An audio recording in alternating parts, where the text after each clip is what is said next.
As more and more commanders have flocked to the cause of humanity during the ongoing Fargoid War, anti-Xeno commanders have found themselves fighting in larger instances than ever before. As new and experienced commanders play together, it's useful to remind everybody of a few common etiquette rules of fighting in a wing.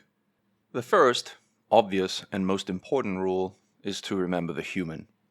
We're all human beings, we're all here to have fun, it's a game after all, and being nice to each other is the foundation of everybody having a great experience. The second rule is to be aware of the game mode you're in. If you're playing in open, you're accepting the risks of any other commander becoming hostile and firing upon you at any time. Be on your toes, be on your guard, and be prepared to defend yourself. On the flip side, if you choose to avoid hostile encounters, you can play in private groups, such as the Anti-Xeno Initiative's private group. In those settings, people are not allowed to fire upon each other unprovoked, and can be reported and kicked out of a private group for doing so. So choose a setting that best matches your playstyle. The third rule is to turn report crime against me off.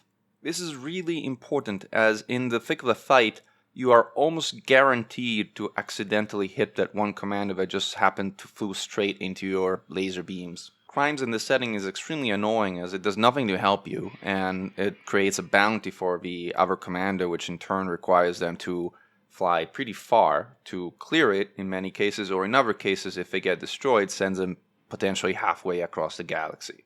So please, please, please, before you turn out to these bigger instances, make sure that crimes reporting is off. As a fourth rule, try to be present in the voice channels of the group you're fighting with. While we understand that not all commanders are in a setting where they can actively use voice communications, most everybody should be at the very least able to listen in, and just even being able to listen to what your fellow commanders are saying in voice can help significantly coordinate the overall effort.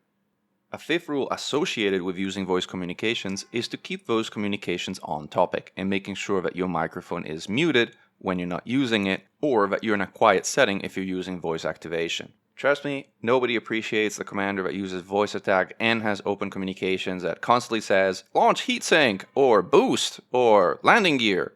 You don't want to be that guy. Number 6, how to ask for a wing invite. First of all, if you join a voice channel, people will generally not be able to recognize your voice. So saying, hey, I'm here, I need a wing invite, will generally not get you one, because nobody knows who I is. And consequently, nobody knows who to send a wing invite to. It may feel a bit weird, but using the third person by saying, for example, Commander Mackin is looking for a wing invite in HIP to 2467 is much more likely to get you a wing invite. On the flip side of that, it's common courtesy, even if you are in a full wing, to offer to drop from the wing and wing up with a new commander to allow them to enter the instance and join the group. Number 7, which is particularly important in outposts which have very few landing pads available, is to try and keep your use of landing pads to the absolute minimum. Dock, repair your ship, and launch as soon as possible. Oftentimes there's a line of commanders waiting for you to be back in space so they can use the pad themselves, and many times doing so quickly can spell the difference between having a repair and having a rebuy for your fellow commanders. Please do not AFK on the pad. Completely understand if you need to leave, but if you have to, please log off to the main menu at the very least. Number 8, please do not use ship launch fighters in a group instance. Ship launch fighters create unbearable lag for all others commanders present. They're also not particularly useful, so please save your SLFs for when you want to fly solo, or in a small group setting. Number 9, and this is by far the most controversial of all these recommendations, please don't bring plasma chargers to a large group fight. I get it, I know people love their plasma chargers, however, they create very large clouds of dust that make it very hard to see what's going on.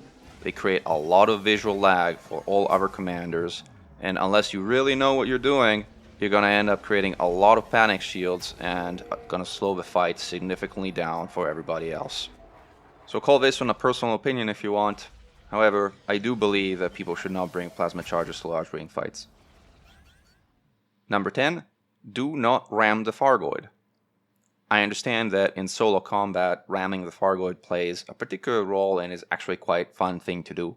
However, in a group setting, when you ram the Fargoids, a lot of bad things happen for a variety of reasons that are too complicated and in-depth to explain in this video. So please, just take my word. Do not ram the Fargoid.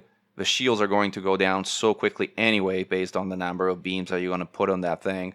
So keep your distance, use your beams, don't ram the thing. Number 11 has to do with managing the swarm. Letting the swarm fly through you creates a danger for all other commanders in the instance. It happens all the time, it's completely normal and for the most part unavoidable. However, if a swarm does fly over you, it is your personal responsibility in a wing fight to also make sure that you fly through the swarm again so that you can reset its state and it's not going to start missiling everybody else. Please reset the swarm if you agitate the swarm accidentally. Number 12 has to do with managing aggro of the Fargoid. As a general rule, it's fine to use your beams while taking down the shield of an interceptor. Once the shield of an interceptor is down, however, you should not be using your beams on the Goid unless you're intending to take aggro.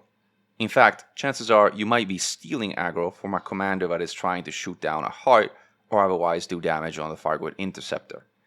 You have heat sinks to stay cold if you need to, but generally speaking, if you're not being targeted by a Fargoid, you don't even need to stay cold. So hold those beams when you're not firing at the shield and make the fight easy for everybody else. That's it. Those are 12 rules of etiquette around wing fights in Fargoid anti-Xeno combat zones. How's your war effort going? Let us know in the comments below, and if you'd like me to make more videos like this one, don't forget to subscribe. Glory to mankind. Commander Meccan, over and out.